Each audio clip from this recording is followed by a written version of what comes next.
गौस पाक का धोबी जी अब जनाब गौस पाक का धोबी फोत हो जाता है, गौस पाक का धोबी फोत होता है तो फरिश्ते जो हैं वो कब्र में हिसाब के लिए आते हैं। वो पूछते हैं मन रब्बू का, तो वो गौस पाक का धोबी कहते हैं मुझे नहीं पता गौस पाक का मुरीद। अच्छा जी, वो कहता है जी मन दीनू का, फरिश्ते कहते हैं मन दीनू का, वो कहता है जी गौस पाक का धोबी। फरिश्ते परेशान हो जाते हैं कि ये क्या कह रहा है, फिर अल्लाह तबारक तआला के पास जाते हैं। फिर बाद में जनाब वो कहता है जी कब्र में गौस पाक आ जाते हैं, जी तेनों समझ नहीं आ रही है, मेरा धोबी है। तो ये इसमें कितनी सदाकत है, क्या कहेंगे इसके ऊपर? बिस्मिल्लाहिर्रहमानिर्रहीम। कामरान भाई, सबसे पहली बात तो ये है कि ये इस तरह के जो वाक़यात है ना, ये सिर्फ मंसूब किए जाते हैं, ना तो वो बताने वाला जिंदा भी, और जिन्होंने लिखा है उन्होंने भी इसकी कोई तहकीक या सर्च नहीं किया और इसको प्रिंटिंग करके छाप दिया। बहुत सारे एडिशन हैं जो फेक एडिशंस हैं और सिर्फ अपनी किताबों को बेचने के लिए ये वाले करामात जो है ना, ये औलिया कराम से मंसूब की जाती है। दूसरी बात ये कि ये वाले भी बेवकूफ़, बयान करने वाले भी बेवकूफ़ आप कह रहे हैं। जी जी, इसके सुभान अल्लाह कहने वाले भी बेवकूफ़। वो तो सबसे बड़ी जाहिलियत है ना कि आप अल्लाह ताला कुरान में फरमा रहा है कि हर बात की तहकीक करो, गौर व फिक्र करो, फिर उसको आगे फैलाओ, ठीक है, और किसी की टो में ना रहो, वला तजस्ससु, किसी की टो में ना रहो। अब क्या हुआ कि कुरान अल्लाह के नबी फरमा रहे हैं कि अगर कुरान की बात और शरीयत में कोई ऐसी बात उसके खिलाफ हो, उसका टकराव हो, तो उसको दीवार पे मार दिया जाए। कुरान की बात से और शरीयत की बात के साथ किसी चीज़ का टकराव हो तो उसको दीवार पे मार दिया जाए।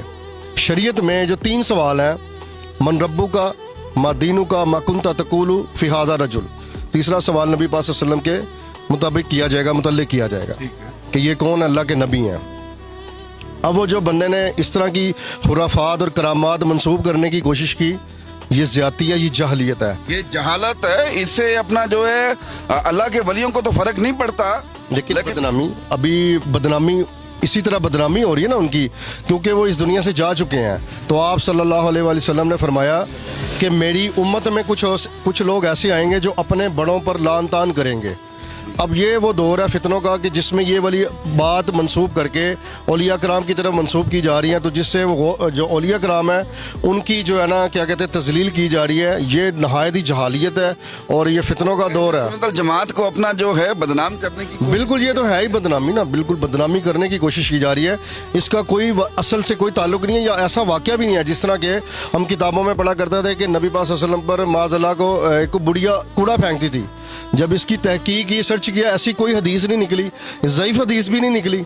तो ये हमें पढ़ाया गया कि जी वो माज़अल्लाह, बल्कि किताबों में पढ़ा, हमने किताबों में पढ़ा जो है वो सबर की, हमें अपना वो तनकीद की गई जनाब सबर। ये देखे जी औरत कूड़ा फेंकती, नाउज़ुबिल्लाह। और इस तरह हो सकता है कि अल्लाह माफ़ करे। और जिन्होंने नबी पाक सल्लल्लाहु अलैहि वसल्लम पर ऊँटनी की ओजड़ी फेंकी थी ना, जिसमें उतबा, रबिया, शैबा, अबू जहल, जो हरम में आप सल्लल्लाहु अलैहि वसल्लम जब सजदे में थे, तो आप सल्लल्लाहु अलैहि वसल्लम ने फिर उस वक़्त उनको बद्दुआ दी थी कि अल्लाह तो इस कुरैश वालों को पकड़ ले, इनकी गिरफ्त कर ले। ये जो लोग कहते हैं ना कि अल्लाह के नबी बद्दुआ नहीं देते थे, तो अल्लाह के नबी ने उनके लिए, क्योंकि वो गुस्ताख थे, उन्होंने गुस्ताखी की थी, तो माज़ अल्लाह सहाबा जैसे मौला अली जैसे शेर खुदा रज़ी अल्लाह तआला अन्हो, हज़रत उमर बिन ख़त्ताब रज़ी अल्लाह तआला अन्हो, हज़रत अबू बकर सिद्दीक़ जैसे सच्चे और ईमानदार सहाबी, तो क्या वो ये इंतज़ार करते कि नबी पाक सल्लल्लाहु अलैहि वसल्लम पर कोई कूड़ा फेंके? माज़ अल्लाह।